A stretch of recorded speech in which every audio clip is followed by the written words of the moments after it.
The idea that God, the creative source, is love is a profound and central concept in many spiritual traditions, and it finds eloquent expression in the Christian scriptures, particularly in the writings of the Apostle Paul.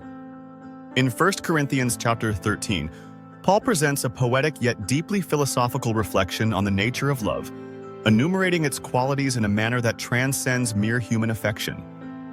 If God is indeed love, then these qualities not only describe how humans should love one another, but also offer insight into the very nature of God. Among these qualities, Paul asserts that love keeps no record of wrongs.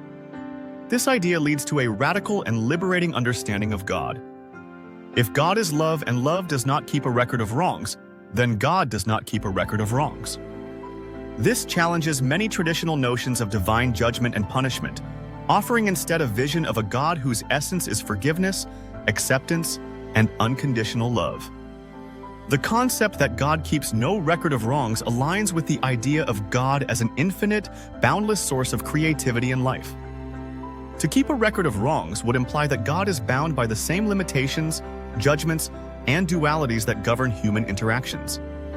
It would suggest that God's love is conditional, dependent on human behavior, and subject to change based on our actions. However, if God is truly infinite and unconditional love, then God's love must be free from all conditions, including the condition of being worthy or unworthy of love based on past actions. This is a revolutionary idea, one that suggests that the divine is not a distant judgmental figure, but an ever-present source of love and support that embraces all beings equally, regardless of their past. The Hermetic principle of correspondence, particularly the idea of as above, so below, further supports this understanding of God as love. This principle suggests that the patterns and truths that exist in the macrocosm, the above, are reflected in the microcosm, the below, and vice versa. If we observe that love, joy, and peace are universally preferred states of being among humans, it stands to reason that these qualities are also inherent in the divine nature. Just as humans naturally seek love over hate, peace over strife, and joy over sorrow, so too must these qualities be foundational to the creative source. In this way, the microcosm of human experience reflects the macrocosm of divine reality, and the qualities that we most value in our lives are the same qualities that define the nature of God. However, the human experience is not one of unbroken love, joy, and peace. We live in a world of duality where love coexists with hate, peace with strife, and joy with sorrow. This duality is essential to our growth and evolution, as it is through contrast that we come to understand and appreciate the qualities we seek. The Hermetic principle also teaches that everything contains its opposite, and that these opposites are necessary for the existence of each other. Without darkness, we would not appreciate light. Without sorrow, we would not fully understand joy. Similarly, our experience of love is deepened and enriched by our encounters with its absence or distortion.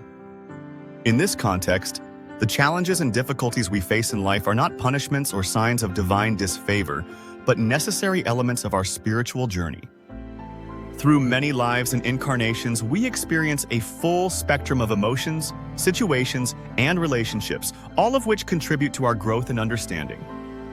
Each life presents us with new opportunities to explore different aspects of love, joy, and peace, as well as their opposites. Over time, these experiences help us to develop a deeper, more nuanced understanding of the divine nature, as well as our own capacity to embody these qualities. The idea that God does not keep a record of wrongs is especially liberating in this context. It means that our mistakes and failures are not permanent stains on our souls, but simply experiences from which we can learn and grow. The divine love that surrounds and sustains us is not conditional on our perfection, but is always available to us regardless of our past. This understanding encourages us to approach life with a spirit of forgiveness, both for ourselves and for others. It reminds us that every experience, no matter how difficult, has the potential to bring us closer to the divine, as long as we are willing to learn from it and continue to strive toward love, joy, and peace. Moreover, this view of God as a source of unconditional love challenges us to re-examine our own attitudes toward others. If God does not keep a record of wrongs, then we are called to do the same. This does not mean ignoring harmful behavior or allowing injustice to go unchecked, but it does mean approaching each situation with a spirit of compassion and understanding.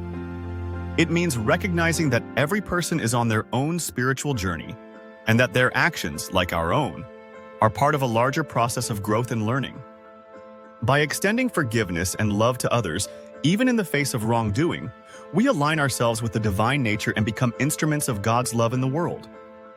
In conclusion, the concept that God is love and that this love keeps no record of wrongs offers a profound and transformative understanding of the divine. It challenges traditional notions of judgment and punishment and instead presents a vision of God as an infinite source of forgiveness, acceptance, and unconditional love. The Hermetic principle of correspondence supports this understanding, suggesting that the qualities we most value in our lives, love, joy, and peace, are also foundational to the divine nature. Through our experiences of both these qualities and their opposites, we grow in our understanding of the divine and our ability to embody these qualities in our own lives. Ultimately, this understanding calls us to approach life with a spirit of forgiveness, compassion, and love, recognizing that we are all part of a larger, divine process of growth and evolution. If this resonates with you, please like, subscribe, comment, and share.